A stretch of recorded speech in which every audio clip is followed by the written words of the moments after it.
And today we have the privilege of having Dr. Tasnim Vira. Dr.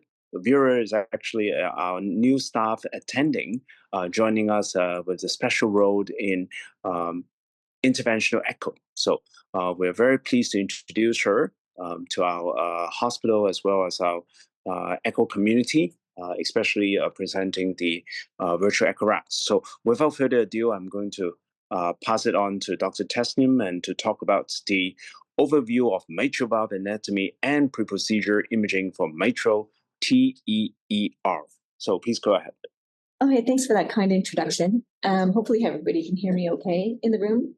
As Dr. Chow said, I'm new here at St. Mike's. I'm very excited to be part of the St. Mike's community. I have a special interest in echocardiography and specifically structural and interventional echo. And so in that realm, I'll be speaking today about an overview of the mitral valve anatomy and pre-procedural imaging for mitral TEER, which is transcatheter edge-to-edge repair. I'm hoping that this talk will have sort of something for everybody at different levels. So we will start off by doing a bit of basic review of the mitral valve anatomy and the basic views on transthoracic and TEE, like what are we looking at here, and then talk about quantification of mitral regurgitation severity, the tried and the true versus the new. And then we will outline some additional parameters looking at specifically pre-procedural imaging for TEER and a protocol that's been published in the literature, sort of outlining the basic views of this. Okay. So just to start off, MTEER, which is mitral transcatheter edge-to-edge repair, has been getting more and more popularity and with more and more evidence supporting its use in both functional SMR and then also in which is in functional mitral regurgitation, both atrial and ventricular functional, and then also in severe primary mitral regurgitation patients who are higher risk and undergo surgery. So there's a role in sort of all these types of MR populations, and more we're seeing referrals to our center as well as to more and more centers that are opening up across the country and across the world in this area. So I'm going to talk again, like I said, about some of the basic anatomy. We'll talk about the severity of MR assessment, and then some red flags specific to mitral TEER, as well as some additional information that we can get in terms of if TEER is not an option, having patients be prepared for other options. Okay, so I thought I'll start off with just a basic mitral valve anatomy so that we can kind of cater to all the different levels here. And it's a nice review for everybody regardless. So, this is the heart. We have all the different axes and planes in terms of medial lateral, posterior anterior, superior, inferior. You can see my cursor here. That's great. Okay.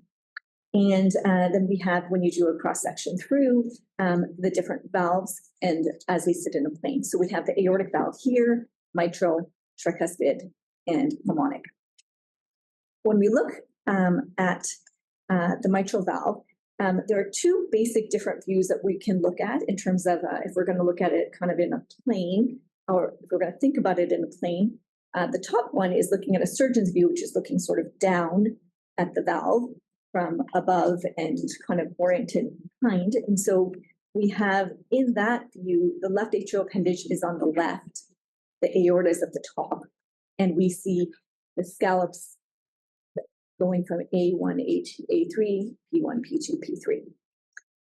However, when we look at it, think about this from a sonographer's view, which is looking at it from the apex, looking up, then we have the lateral side on the right with A1, A2, A3 going from right to left versus from left to right. And so we just have to keep that in mind because when we're cutting through, depending if we're looking at it from a sonographer's view or a surgeon's view, where we're looking at in terms of what's lateral, what's medial, and which scallops are which will be different, kind of flipped left to right, okay? The smile still continues and the aorta is still anterior. Okay, here we talked a little bit about the different scallops and the different views, and then in terms of the supporting apparatus, there are two papillary muscles, the posterior medial papillary muscle and the anterolateral papillary muscle. And so the posterior medial papillary muscle supplies the medial half, and the anterolateral supplies the lateral half. The the anterolateral papillary muscle typically has dual blood supply, versus the posterior medial papillary muscle usually has a single blood supply, either the RCA or the circumflex, depending on the dominance, the coronary dominance. So it's more prone to injury in terms of an MI or having ischemic papillary muscle dysfunction or papillary muscle rupture. And that's why we typically see that that's the papillary muscle that's involved if there's a papillary muscle rupture that's ischemic. And then when we talk about the chordae are structures that connect directly to the mitral apparatus. And there's primary chordae that attach at the tips, secondary, more in the mid, and then tertiary, more at the base of the valve. So we have, this is sort of the general anatomy that we're talking about. And then when we're describing the anatomy, we want to make sure we're describing what we're seeing in terms of the appropriate scallops, appropriate leaflet, and the appropriate supporting valvular apparatus if there's something involved. Okay. So now this kind of gets into us drawing a lot of lines and thinking about a lot of things in terms of the anatomy. So now that we have the basic anatomy here, I'm going to show you. So if we cut through this direction, this is our peristernal long axis view. This is the apical 4, and then this is the apical 2. And I'm going to show you some examples here. So this is the peristernal long axis. This is where we're cutting through the valve this way. So through the aortic valve and through typically, we're going to cut through the anterior leaflet and then the posterior leaflet here and here. And this is the standard view where we see A2, P2. And actually, these images, the next set of images here are all from CardioCert, which I'll just say is a website which does have a lot of educational material. Some of it's free, some of it's paid, but the next set of images are all from there. So if we cut through the center of the valve, the line that's this way, we get A2, P2. But we can also, that's sort of the standard view. But we can also tilt our probe either superiorly, and then we will get more of an A1, P1, or we could tilt our probe inferiorly and get A3, P3. So this is important because this is our standard view here, and we'll see some pathology in A2, P2, but we might see something that's sort of off axis. You know, we see something kind of coming in, and we might say, oh, we're going to try to follow that and see where it is. And we might tilt either superiorly or inferiorly. So it's important to note that when we're doing that, we're not necessarily seeing the same scallops as we would typically see in the standard views. And when we're then describing things, we want to make sure we're describing what we think is the appropriate scallops. And I'll get to later in terms of some additional tools we have to help us with this further now in the current day. But traditionally, this is what we would be using.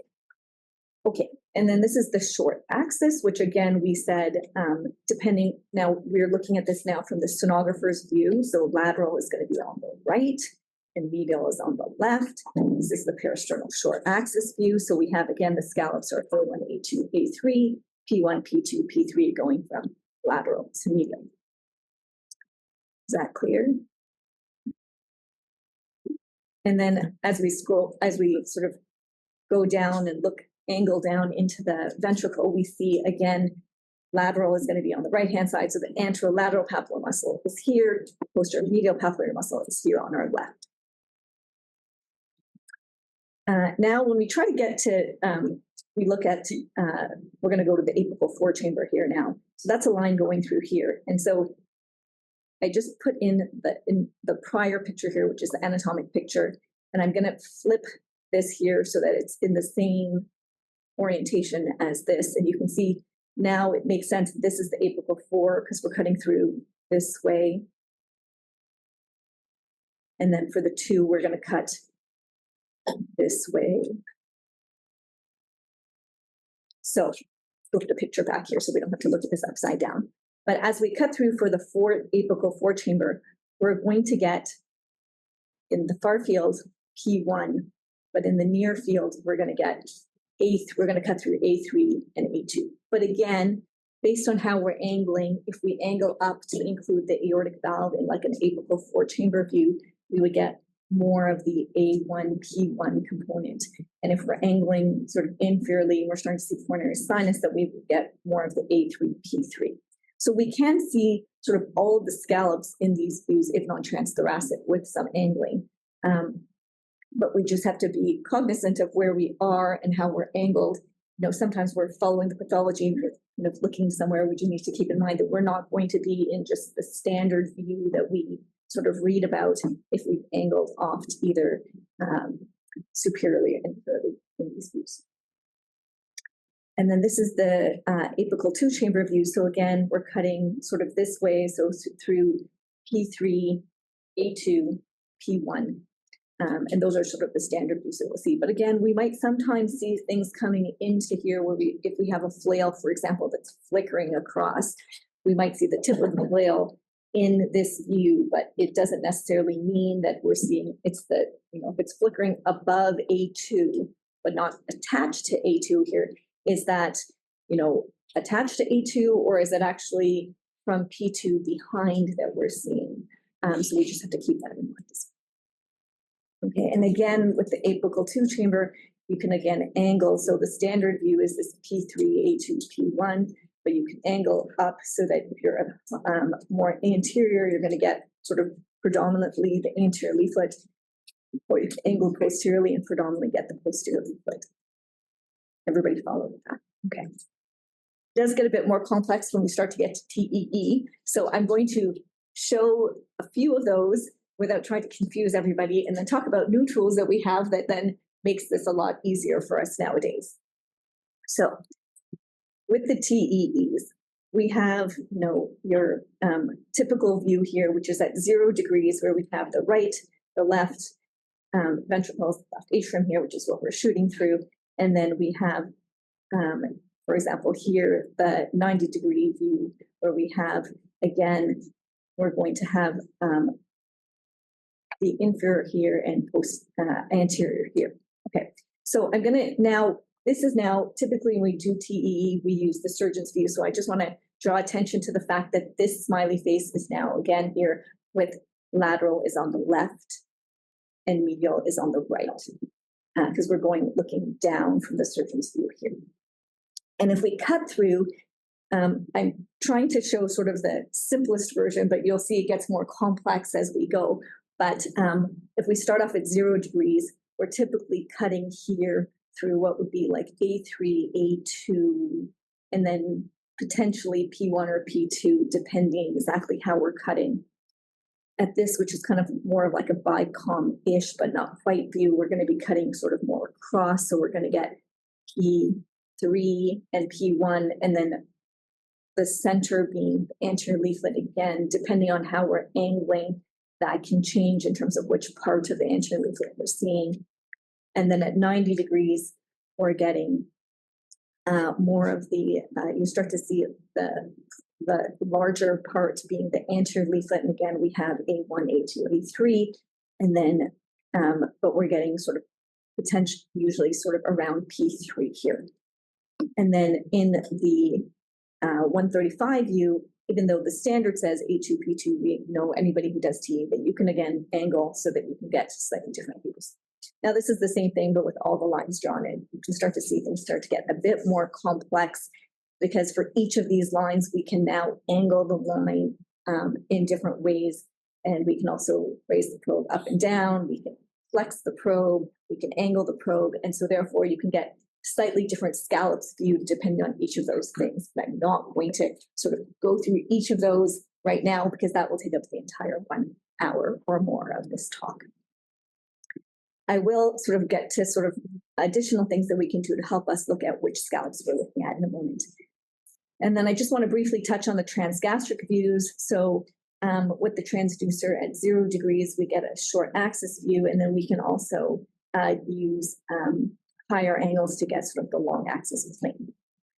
So here I'd just like to throw in that dating back to 2012, the ESE put out a consensus document saying this: 3-dimensional transthoracic echo in TEE assessments of mitral valve pathology should be incorporated into routine clinical practice. And you can see that the mitral valve is quite complex, and trying to figure out which exact scallop you're at based on your angle here uses a lot of brain energy. And when you start to use 3D, things all of a sudden become a lot clearer to everybody, I think. And so it's a recommendation that this is being used dating back even to 2012, when 3D wasn't even as widely available as it is now. So that's this document here. Okay, and so now with 3D, we can get, this is just the basic 3D, which is just explaining through things. So we have your primary view on your left, and then when you explain what you get in terms of your explain view. So if you start, for example, with a 4-chamber, you can get a 2-chamber. If you start with a bicameral view, you can get the grasping view, we would call it for TEER, but also what is equivalent to like a 3-chamber view. And again, if you start with these different views, you can get the opposite view when you do your explains. I'm just going to do a little bit about 3D here, because as we start to do 3D, I think there's multiple components. The most basic being the X-plane, which allows us to see things in an orthogonal view to where we are. And then these kinds of 3D pictures, which is what a lot of people are kind of getting used to, more and more used to seeing. So we usually start off with a biplane view, which starts off similar to what we have with the X-planes, where you center the annulus, and then you hit your 3D zoom button or your 3D full volume button, and you will get something that looks like this. You have to rotate your little ball so that you're now looking at the 3D of the mitral valve on fast, and then rotate it so that it's rotated to 90 degrees. So you're in the standard view. Again, this is the looking down view. The lateral is on your left. And you can also rotate so that you can see the view from the LV perspective, lateral being on the right. So different options here. So when you get your views here, you get like a nice view like this. You do the same thing with color. And then it's much easier to know exactly where you are, obviously, with your anatomy. So, you can see all of your cells here. You just have to remember that your lateral is here on the left, medial is on the right in these views. And you can use your crosshairs to manipulate the images so that you can focus on more specific parts of the valve as well. So we'll talk about that in a little bit more detail, although this is not meant to be a full 3D talk, which again could be a talk on its own. Happy to do one of those at a later time if people are interested.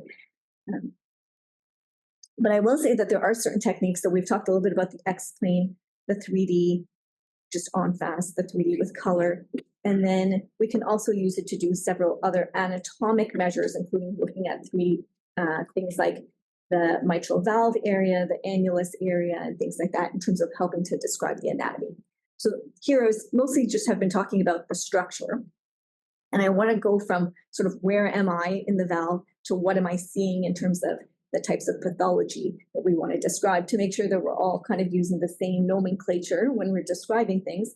This is important in terms of procedural planning, as well as having people understand what is going on with the pathology so that we can make decisions regarding the most appropriate management. And if you recall, at the beginning where I said that the ESC does, those are the most recent valve guidelines, for example, but that, for functional types of MR, after guideline-directed medical therapy, if the patient is still symptomatic, then TEER is kind of considered first line in those patients, versus in the degenerative primary MR patients, we would still consider whether they're high risk or low risk for surgery before going down the TEER pathway.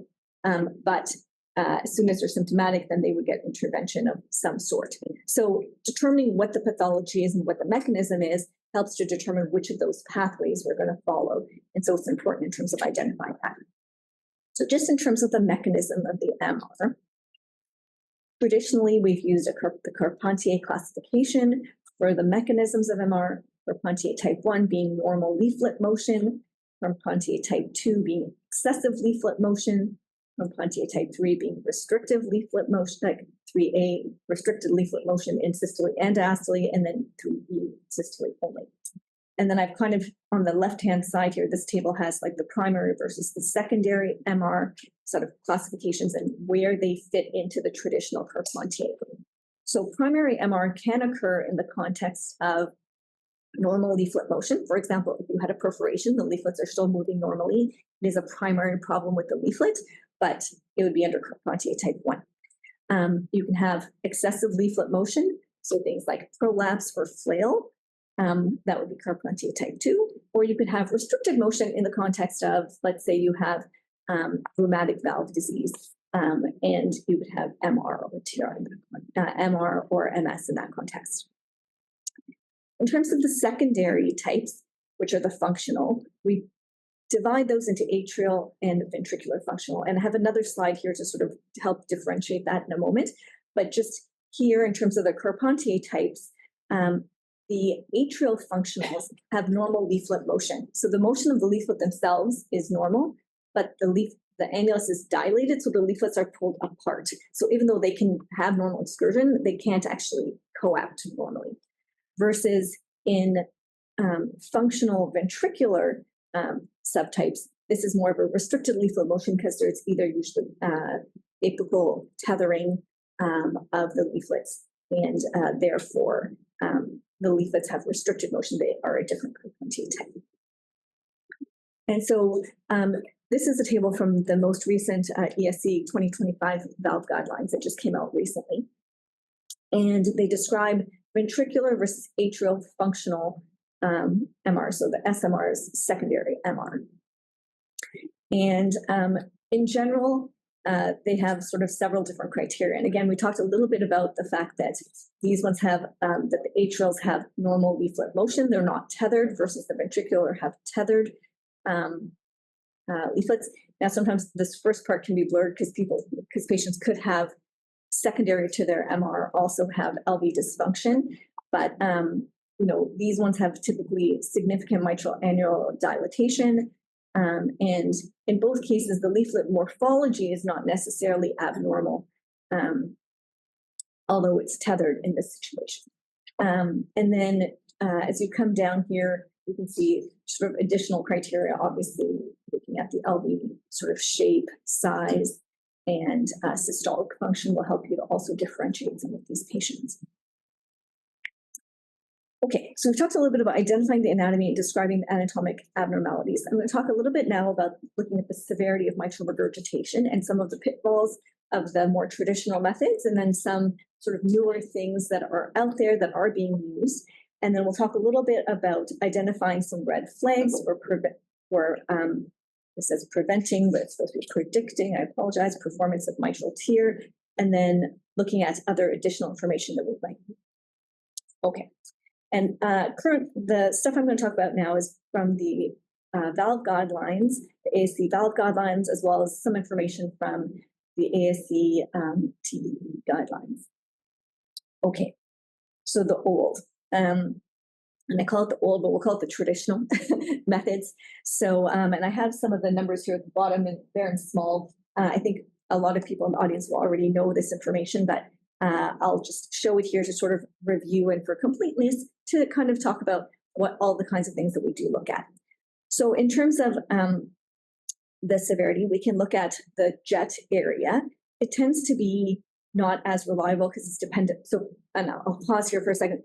All of these parameters are dependent on the patient's blood pressure. So I say that as a first thing here. If the patient's blood pressure is elevated, that the vast majority of your MR assessment is going to be affected by that because it's dependent on the hemodynamics of the patient. And so you can have, low blood pressure and all of a sudden their MR looks like it's gone away, and then their blood pressure goes back up and all of a sudden the MR is back into the what appears to be severe category. So there are some things that we can help to sort of help differentiate that, but for the most part, a lot of these parameters are dependent on that. So looking at what your blood pressure is, or at least making sure you've noted what your blood pressure is during your exam.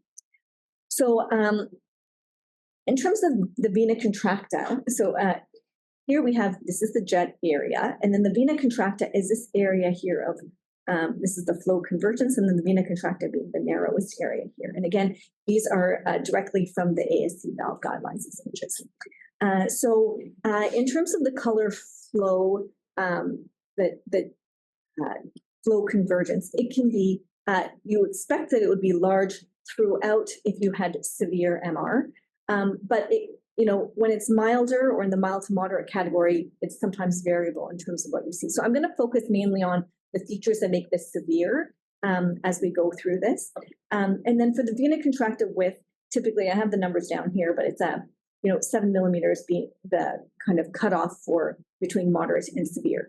But you need to be able to adequately visualize this. Often in cases where you have eccentric regurgitation, you might not be able to see that well. And particularly as we go through, you'll see that when we start to show some of 3D examples at the end, that in cases of functional MR, where it's not just kind of in one plane and in one circle, but the vena contracta, the 2D vena contracta, can often underestimate the severity of the mitral regurgitation. In addition, it can overestimate when the MR is not holosystolic. Okay, in terms of the PISA, so this is the flow convergence method where you get a PISA shell. We actually change the alias velocity in the direction of the jet. And then there is this formula that we can use to calculate both the EROA based on the PISA as well as the regurgitant volume. Importantly, it's important to note that when you use this method, you want to try to look at multiple PISAs over multiple beats, because as everybody knows when they're doing echocardiography for this specifically, that the PISA can vary quite a bit, and small differences in the PISA radius can make very large differences in terms of the ERO that's calculated. And when you have pitfalls of this is if you have multiple jets or eccentric jets, it's based on the fact that you have this round, like the spherical flow convergence. But if you have an eccentric jet where the sphere is kind of propped against the structure or against the leaflet, because it's very eccentric, you may not get sort of the usual hemispheric flow convergence envelope. And therefore, how you're measuring the PISA radius will significantly affect your estimation of the severity. The typical cutoffs that we use are 0.4 for severe. Having said that, there are some papers that have suggested that for secondary MR that we can use a lower cutoff. And partially that's because of the low flow state, but also because you can have an elliptical area of orifice area. And therefore, using some of the other 3D parameters are more helpful in this situation. And in addition to that, because you are using like a tracing of your VTI, and then just which is a trace throughout the entire cardiac cycle, but just a one frame in time PISA radius, then if you have non-holosystolic MR, then you're going to get a not complete waveform that's not going throughout systole, and this will cause you to have an overestimation of your MR. And so, for example, examples of where you can get non-holosystolic MR. So, for example, if you have mitral valve prolapse, you can have MR that's late, and cardiomyopathies with bundle branch blocks and things like that. You can have MR that's early but is non-holosystolic. Okay, and then in terms of the regurgitation, is there any questions in terms of that? So in terms of the additional parameters, so you can calculate the regurgitant volume, and that can be done both through the ERO PISA method, but also through other calculation methods. So you can calculate, essentially, the regurgitation volume is the flow into the ventricle, and then if you subtract out what's going out through the LVOT, then the remaining part is the part that's your regurgitation volume, if that makes sense. So the flow in can be, which is like the total stroke volume of the LV, can be looked at in terms of the flow in. So you look at the mitral annulus diameter and the VTI of the mitral inflows. This can also be done alternatively by looking at your end systolic and diastolic volumes on 3D or whichever method you're using.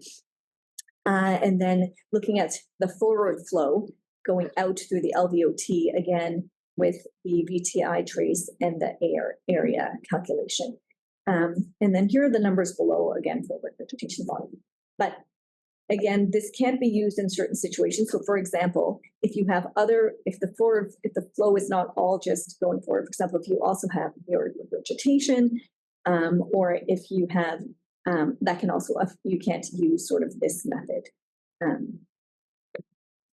Okay, and then finally, the other parameters that we use, so looking at the density of the mitral regurgitation jet. So people say it's holosystolic and dense, it's going to be more severe.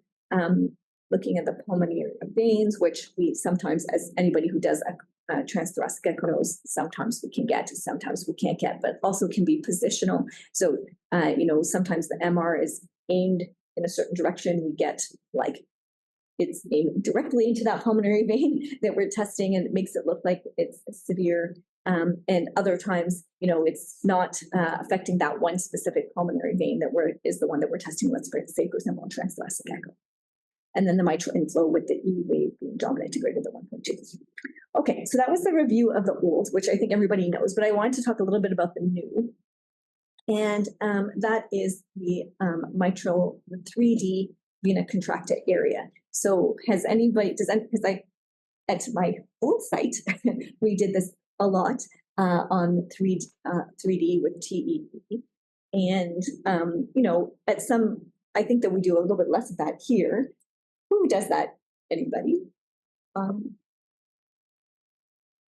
And it'll be interesting to see from the audience. I'd like to sort of pull at the end and see if people have comments about this, but it is a part of the suggested requirements for sort of the screening structural TEEs for mitral valves.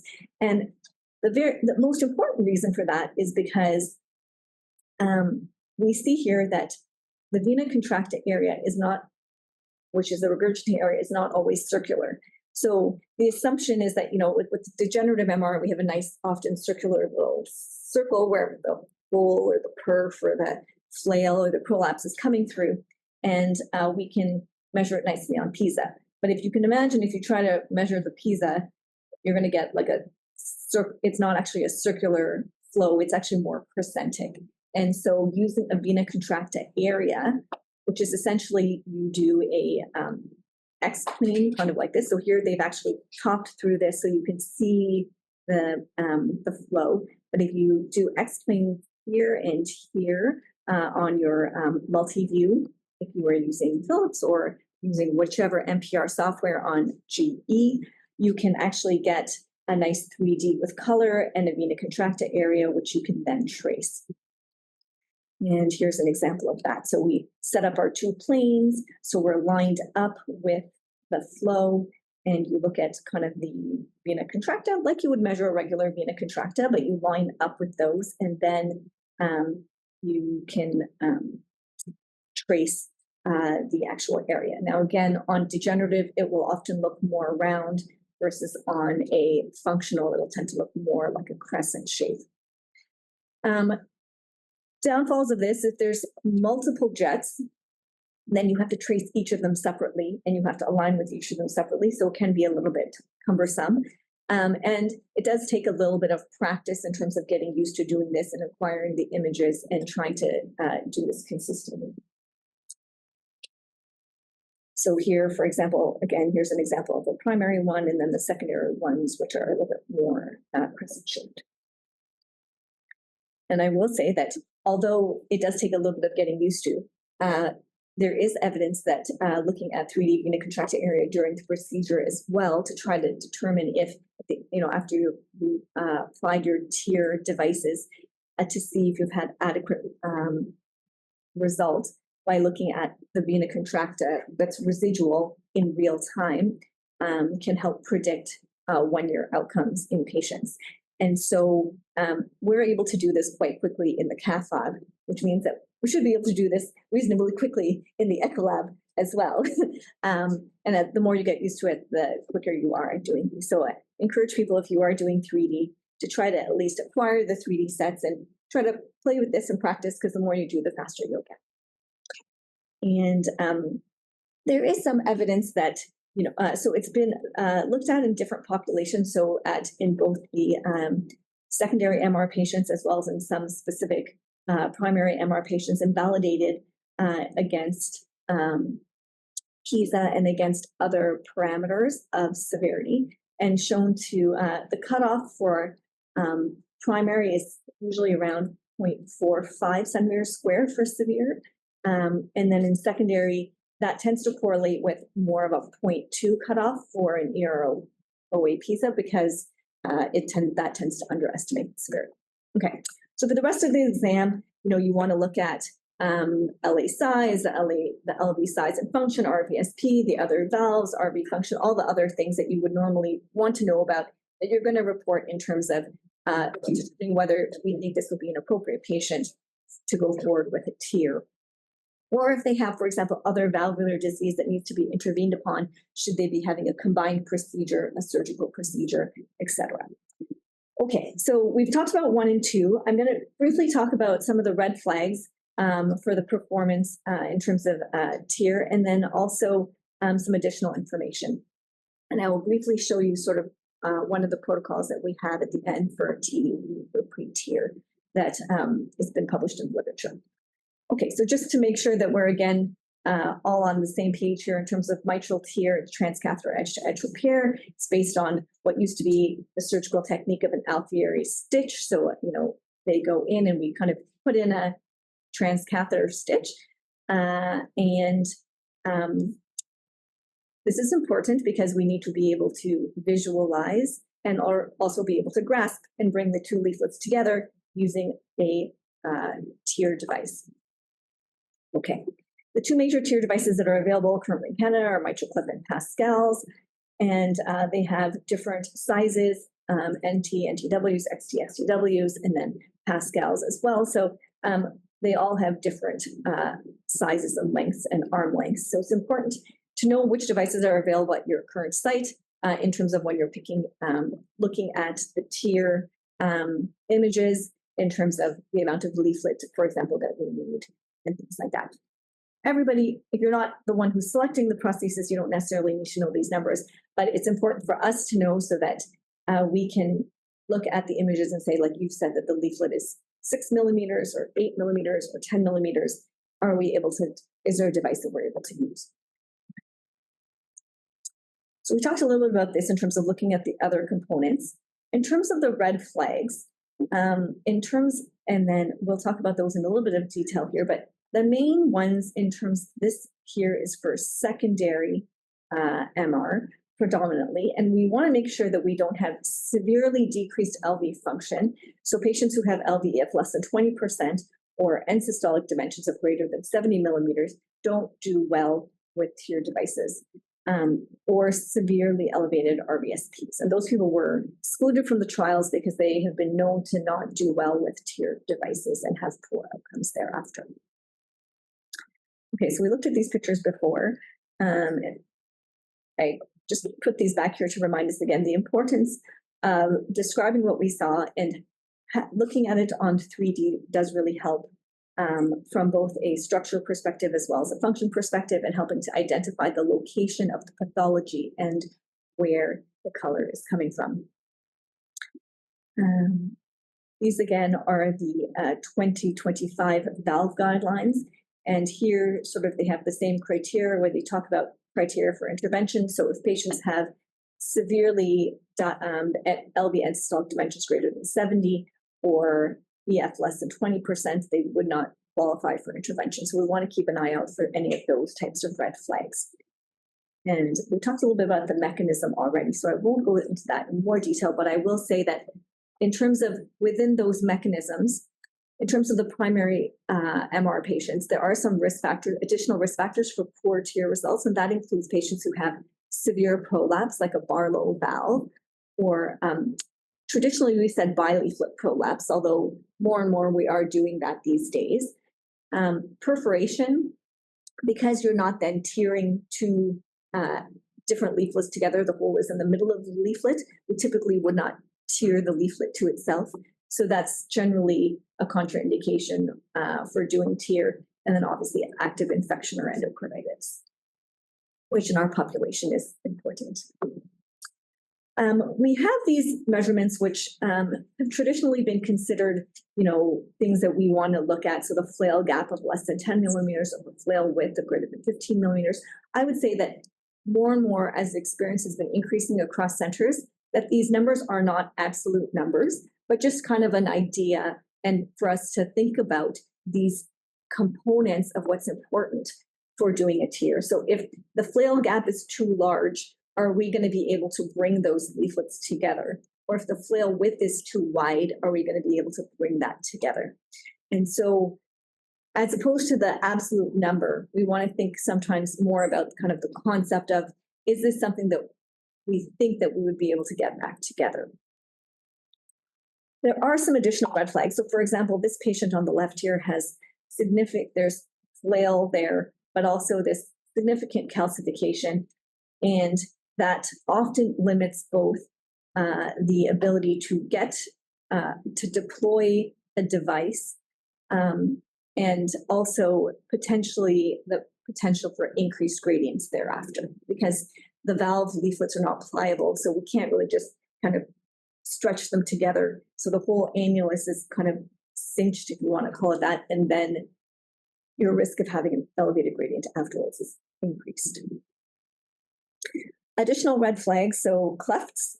You can imagine if the color is coming from the cleft, there's not going to be anything that we can really do about that from a clip perspective, from a TEER perspective. So you can try to do something where you kind of go on both sides and do like an A shape to that, or a V shape, and bring the adjacent parts together. But if there's a true cleft, that's generally considered a red flag if there's color coming from that. There used to be hard cutoffs, of people who were saying 4, and ideally we want it to be 4.5. But I think the hard cutoff might be a little bit lower than that. But you want to look at the entire picture. So if there's severe MR and it looks like it's wide, and you're going to not be able to deal with it with just one device, and one TEER device, you're going to have to put in 2 or 3. Then if you only have 4 centimeters, or and you're kind of borderline from that perspective, that may not be the best option for that patient.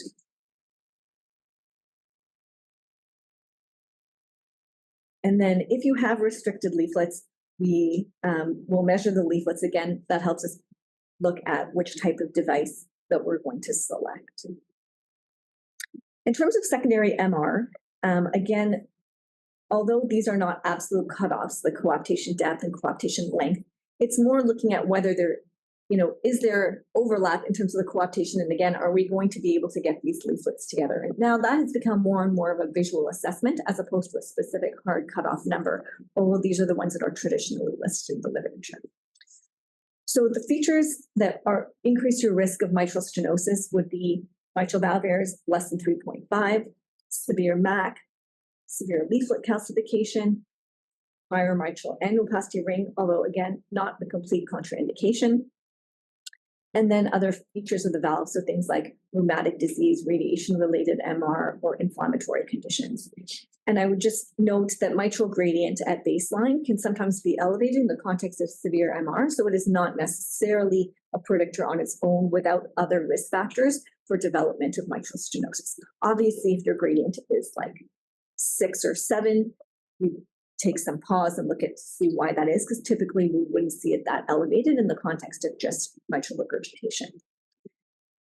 Finally, in terms of patient factors, there are some additional features that would be contraindications to TEER. So thrombus, whether that's intracardiac thrombus or thrombus, let's say in the cava, if you have inability to visualize, so you can't do a TEE because the patient has esophageal pathology or some reason from that perspective, you can't obtain grasping views, and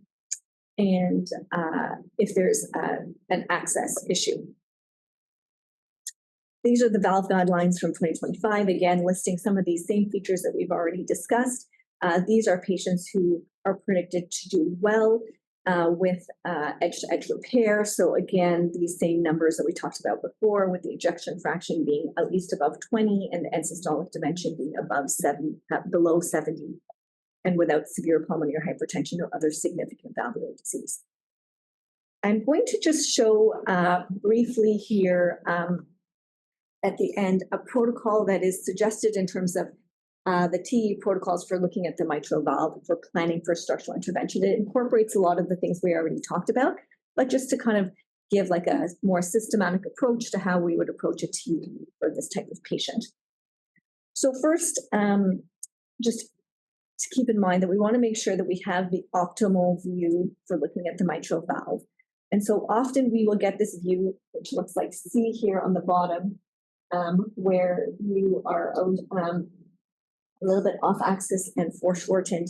And so by adjusting your probe with some retroflexion, you can sometimes get yourself into a better position and sometimes in and out a little bit to try to get your valve so that you're looking directly down at the mitral valve.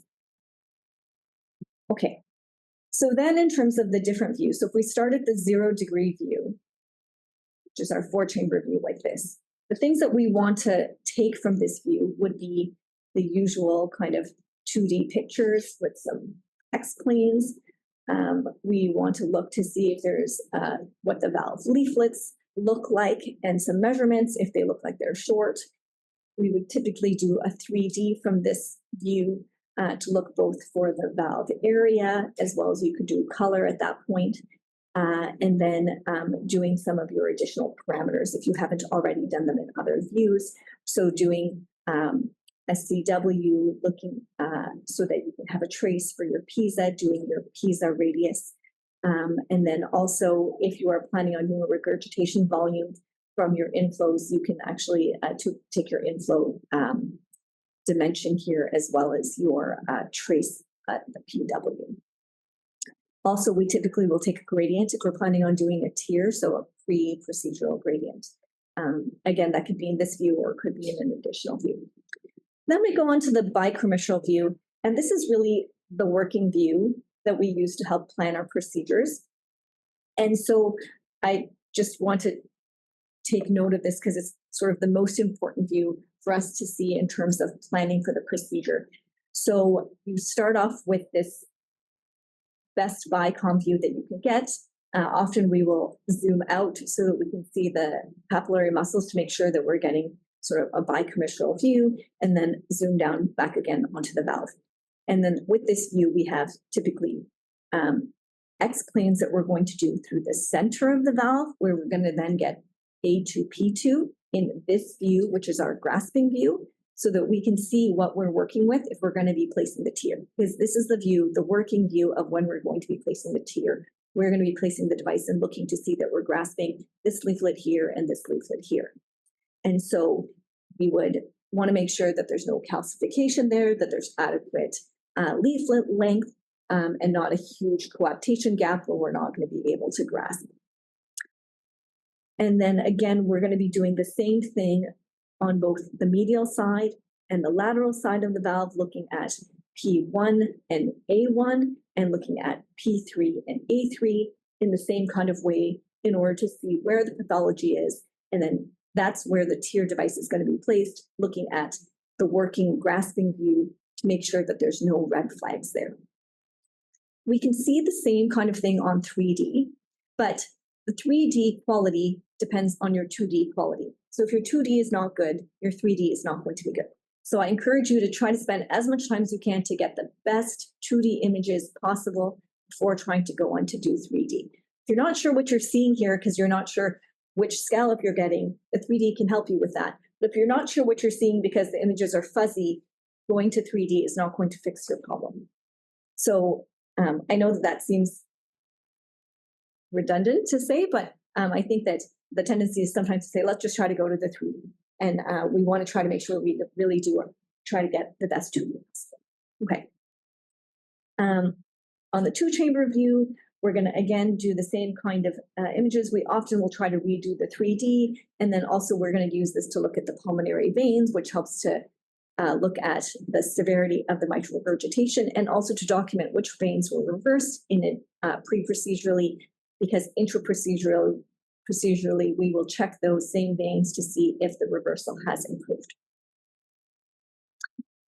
And then this is finally just the grasping view here, where again, we will look at some of the things like the gaps and the depth, and then also we can redo some of the 3D imaging as well as doing our PISA radius velocity, radius size and velocity measurements so that we can do our ERO and regurgitant volume calculation. Okay, and then the transgastric views, which I sort of breezed over before, but I do have to say are quite important in these kinds of situations because we're able to see the grasp quite well with this. And also in terms of looking at when we explain through at the mitral valve level, we can also see the subvalvular apparatus quite well to look at the chordae to see if we think that we're going to be getting, if there's like prominent chords, we might choose a slightly different location in terms of where to place the device so that we're not getting entangled in the chords. Okay, so in summary, we reviewed some basic mitral valve anatomy and the basic views on transthoracic and TEE, sort of with the approach to like what we're seeing in each view, but then also sort of the additional value of adding 3D to all of these types of measurements. We've also talked about the mitral valve severity, old measurements, and some of the new things that that are coming up, and then some of the additional parameters for mitral TEER.